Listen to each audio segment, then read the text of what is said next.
It wasn't just a trial. It was a war, and the courtroom was the battlefield. The words hung in the air like smoke, thick with anticipation, as the gavel echoed through the tense silence. In a small town known for its history of systemic corruption, there was one moment, one trial, that threatened to shake the very foundation of it all. The defendant? Officer Trevor Collins. A name synonymous with abuse of power. His badge was a shield, his arrogance the sword he wielded to intimidate, to oppress. But today he faced an adversary he hadn't prepared for. Judge Akeem Williams. Akeem had grown up in the very community Collins had once patrolled. Where Collins used his badge to suppress, Akeem had risen from those same streets, overcoming every obstacle that came his way. He was the first black man to preside over the court, but that didn't mean he was accepted. Far from it. The system had always sought to tear down those like him. But Akeem refused to be another casualty. He had fought hard to earn his seat, to prove that people like him, people from his community, could make a difference. And now, this case, the case of Officer Collins, was his moment. This trial was about more than just one man's fate. It was about justice, about the very soul of the town, and whether or not the people who lived there could trust in the system to protect them, or if they would be forced to live under the thumb of an abuser of power. As Akeem walked into the courtroom that day, he could feel the weight of history bearing down on him. He wasn't just any judge. He was the judge who was going to change the course of his town's history. Trevor Collins sat at the defendant's table, wearing a suit so polished it seemed like armor. The years of accusations, the countless complaints, the whispers in the street, none of them mattered to him. He had walked into this courtroom with the same confidence he had always carried. He had the law on his side, or so he thought. He had been untouchable for so long. There was no reason to believe that today would be any different. After all, he had done his job. He had followed orders. His record was clean. He glanced at Akeem, the black judge who would be overseeing this trial, and a sneer curled up on his lips. It wasn't because of Akeem's race. Collins had no problem with black people, at least not publicly. But Akeem's presence, his sharp mind, and his calm demeanor threatened the comfort Collins had built in his privilege. The last thing he wanted was to face a judge who knew how to truly see through the system's lies. "I've been through this before," Collins muttered to his lawyer, adjusting his tie. "It's just a formality. They'll never convict me." But even as he said it, the niggling doubt began to grow. He'd heard the rumors about Akeem, the whispers that Akeem wasn't like other judges. That Akeem would fight back. That Akeem had something to prove. That the trial wouldn't be so easily swept under the rug. Collins' confidence didn't last long. As the trial began, the witnesses came forward, one by one, detailing their interactions with Collins. Black civilians, whose voices had been silenced for years, now had a platform. The accusations came flooding in. Collins had pulled them over for no reason, had humiliated them in front of their families, had used his badge to force compliance with threats of violence. But Collins wasn't rattled. He took the stand with the same smug confidence he had walked into the courtroom with, and for a while, it seemed like the evidence wouldn't matter. He denied everything with no remorse, no recognition of the lives he had ruined. And that's when Judge Akeem Williams made his move. It was time. Akeem had heard enough. He stood, slowly, letting his gaze fall upon Officer Collins with an intensity that made the whole courtroom go still. He could feel the eyes of everyone on him. This was no longer about legalities. This was personal. "Officer Collins," Akeem began, his voice measured, calm, yet filled with an undeniable strength. "You've used your badge as a weapon. You've used your position of power to hurt, to humiliate, and to destroy. The people you victimized, they're not just numbers. They're real lives, real families. And today you will answer for that." Akeem's words struck Collins like a slap in the face. His smirk faltered, just for a second, but in that moment, Akeem knew he had done more than just speak. He had exposed something in Collins, a crack in his armor. "Your Honor," Collins sneered, trying to regain control, "this is ridiculous. These people are lying. I've done nothing wrong." Akeem didn't respond immediately. He waited, letting the silence fill the room before slowly turning to the jury. "This is about power and who wields it," he said. "And I will not stand idly by while power is used to oppress." The courtroom was dead quiet, as if everyone was holding their breath, waiting for the inevitable. Akeem wasn't done. He wasn't just going to let Collins speak and walk away unscathed. Collins rose from his chair. He had enough. His voice grew louder as he took several steps toward the bench, his fists clenched. "You're nothing but a token, Akeem. You don't belong here," Collins spat. "They put you in this seat because of your skin, not because you earned it. You don't know what it's like to be a real officer, to be a man in this world." Akeem's eyes hardened as he stood. For a moment, the courtroom seemed to hold its breath, but Akeem wasn't afraid. He didn't flinch. "No, Officer Collins," he replied, his voice cutting through the tension like a blade. "You don't know what it's like to fight for justice, to face the system that's designed to keep people like me down. You may think you can control this room, but you're wrong. I'm in control here, and today, you will face the consequences of your actions." The room went silent. Even Collins seemed momentarily taken aback. But it wasn't just the words that hit home. It was the unshakable calm in Akeem's voice, the depth of experience that spoke in each sentence. Akeem had lived what Collins had only preached about.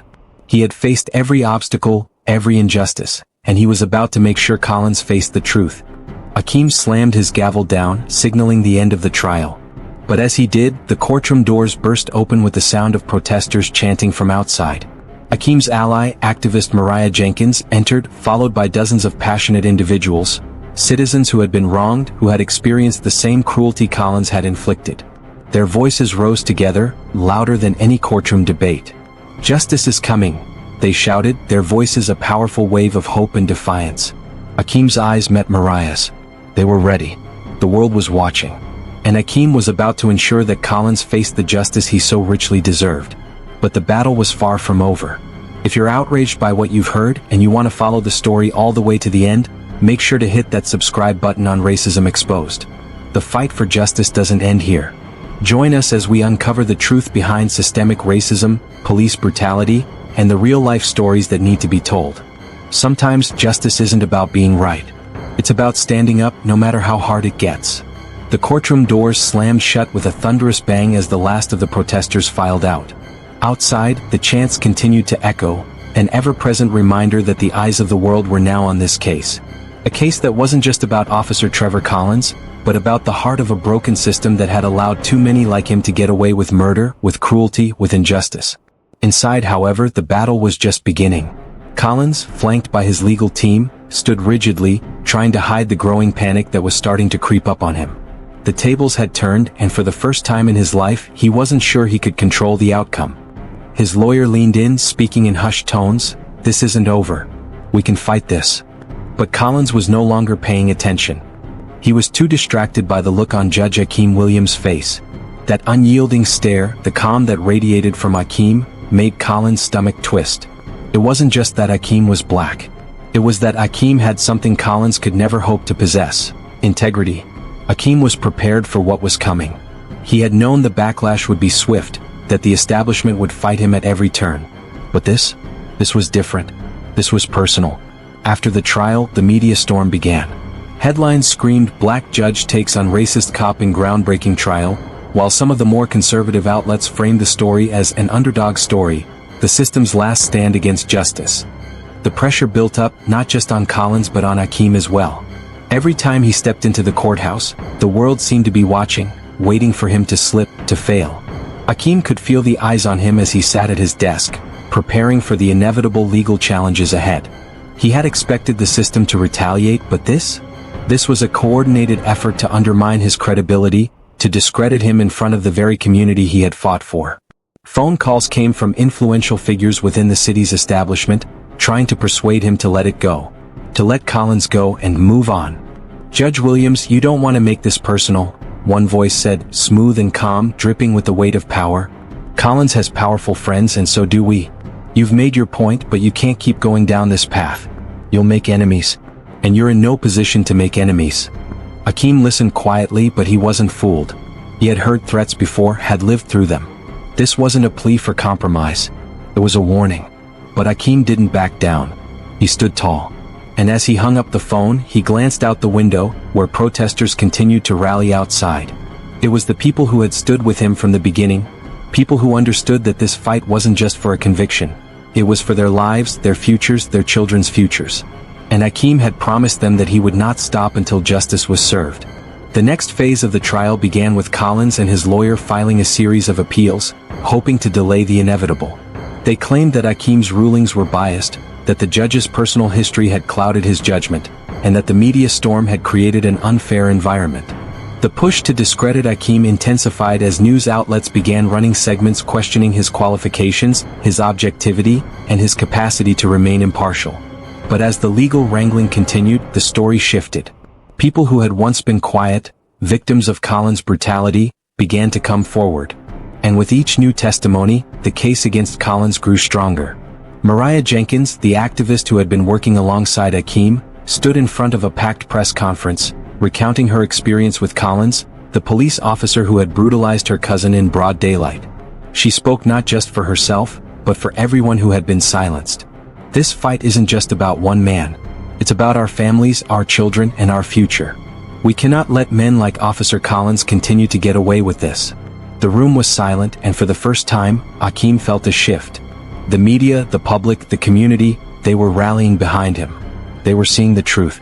They were seeing the systemic injustice that had been allowed to fester for too long. But still, the battle was far from won. Collins was a man of power. He wasn't going to give up without a fight. Just when it seemed that the tide had turned in Akeem's favor, an unexpected revelation threatened to undo everything. A confidential file, leaked to the press, contained evidence that one of Akeem's former colleagues had been involved in covering up Collins' previous misconducts. It was a game-changer. The media, once firmly on Akeem's side, now started questioning the integrity of the judge. The whispers began again. Was Akeem part of the system all along? Had he been compromised by the very people he was supposed to bring justice to? For the first time, Akeem felt doubt creep into his mind. His reputation, his career, everything he had worked for was now hanging in the balance. But as the doubt threatened to consume him, a quiet voice broke through, the voice of his mother, who had always been his anchor. "Akeem," she said softly, sitting across from him in their small kitchen, "you've always known that the path to justice isn't easy. It's not about being perfect.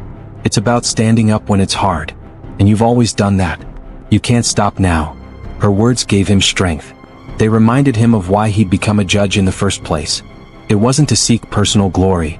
It was to ensure that people like Collins didn't control the lives of the people he cared about. With everything on the line, Akeem stood up in the courtroom once again. The jury had already been deliberating for hours, and the tension was unbearable. Outside, the protesters had only grown louder, but Akeem knew that the outcome of the case wasn't just going to be determined by public opinion, it was going to be determined by the evidence. The law. Akeem addressed the court with a quiet yet powerful voice. "This is bigger than me, bigger than Collins. This is about whether we, as a society, are willing to hold ourselves accountable for the wrongs we've done. This is about whether we are willing to face the truth, even when it's uncomfortable." And then, the moment of reckoning came. The jury returned and the room fell silent. They had reached a verdict. Akeem's heart raced in his chest as the clerk read the decision. "We, the jury, find Officer Trevor Collins guilty on all counts." The courtroom erupted in cheers. The people had won. Justice had been served. The world didn't stop spinning after the verdict, but for those who had fought alongside Akeem, it felt like a victory for the ages. Officer Collins was sentenced to prison, his badge revoked, his career destroyed. Akeem had fought not just for one man's punishment, but for the countless others who had suffered at the hands of people like Collins. The media celebrated the verdict as a monumental step toward reform. But Akeem knew the fight wasn't over. There were still more battles to be fought, more people to stand up for. And as he walked out of the courthouse, a voice echoed in his mind, the voice of his mother, reminding him that true justice wasn't about a single case, but about the work that was still to be done. As Akeem Williams stepped into the next chapter of his journey, he looked back, knowing that justice was never just a courtroom battle. It was a daily struggle, a commitment to fight for what was right no matter the cost. The work had only just begun. The aftermath of Collins' conviction was bittersweet. Though justice had been served in the eyes of the public, there was something hollow in the victory. The victory felt empty for Akeem. Collins had been found guilty, but the system was still broken. One officer, one case, it wasn't enough. As Akeem returned to his chambers, the weight of the case weighed heavily on his shoulders. He had won, yes, but at what cost? The whispers in the courtroom had been there, just beneath the surface, like a shadow creeping into the light. Akeem had learned the harsh reality. Winning wasn't always about the truth, it was about power. Collins had been a small part of a much larger issue, and Akeem could feel the looming presence of the powerful figures behind him, watching, waiting for the next move. The phone rang. Akeem picked it up, his hand trembling slightly. Judge Williams. The voice on the other end was smooth yet cold. a voice that made his spine tingle. "Akeem," it continued, "you've made your point, but you're not untouchable. You've stirred the pot and now there's a price to pay. If you think you've won, you're wrong. The system doesn't bend, and you don't belong in it." Akeem's heart pounded. The threats were more than words, they were promises. It wasn't over. "Who is this?" Akeem demanded, his voice steady, despite the adrenaline coursing through his veins. But the line went dead. The next few weeks felt like a dream, a nightmare, perhaps. The press had turned, calling Akeem a hero one moment, a traitor the next. The narrative was shifting, and Akeem wasn't sure who was behind it. It wasn't just about Collins anymore, it was about the establishment trying to squash any hope for true reform. Powerful forces, people who had never been held accountable, had started to rally against him both publicly and privately. In the midst of it all, Akeem's fears became reality. He started to notice things, small things. When he walked into the courthouse, the clerk who had always greeted him with a smile now looked away. His colleagues, once friendly, avoided his gaze. It was subtle at first, like a ripple in the water, but Akeem could feel it. They were turning on him. Then came the phone calls. "Judge Williams, your family is in danger," one said, though the voice didn't even try to disguise the threat. It wasn't just his life on the line anymore. His children, his wife, they were all at risk. One night, as Akeem sat in his office, poring over the case files from Collins' trial, his phone buzzed. It was a text with a single line of cryptic text. "They're coming for you." He froze. His heart beat like a war drum. Who sent this? How much did they know? The walls, once a fortress of certainty, seemed to close in on him. He had always believed that his hard work, his dedication to justice, would shield him. But now it was clear, his fight had come at a greater cost than he could have ever imagined. It wasn't just the system he was fighting, it was a system that was designed to crush people like him, people who had been on the outside who'd finally broken through. Akeem couldn't sleep that night. He knew that something terrible was coming, something he wouldn't be able to fight off alone. The day of the final ruling came, and with it, the shocking twist that would alter the course of everything. The courtroom was packed once again, but this time, there was a tension in the air that hadn't been there before. Everyone knew that today would be the day that would decide the fate of not just Akeem, but the future of the justice system itself. Akeem took his seat, his eyes scanning the room. He could see the faces of the people who had stood with him, the activists, the families, the ones who had fought beside him. They were all here today knowing that the fight for justice wasn't just for Officer Collins anymore, it was for all of them. But as Akeem prepared to make his final ruling, a bombshell dropped. One of the prosecution's witnesses, the very witness who had tipped the scales in Akeem's favor, was revealed to have been working as an undercover agent for the very people Akeem had been fighting against. The revelation shook Akeem to his core.